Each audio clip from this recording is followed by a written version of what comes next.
శ్రీమాత్రే నమః. అందరికీ కార్తీక మాస శుభాకాంక్షలు అండి.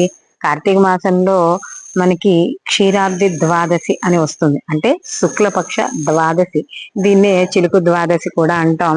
అయితే ఇక్కడ మనకి ఈ క్షీరాద్వాదశి రోజు ఈ తులసీధాత్రి సహిత కార్తీక దామోదరికి పూజ చేయడం అనేది జరుగుతుంది. అలాగే ఇక్కడ వివాహం కూడా చేయడం అనేది కూడా జరుగుతుంది వీళ్ళిద్దరికి.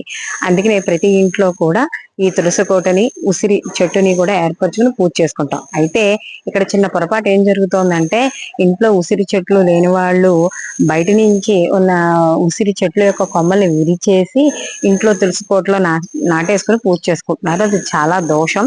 అలాగే కార్తీక మాసంలో ఉసిరి కొమ్మల్ని విరవకూడదు.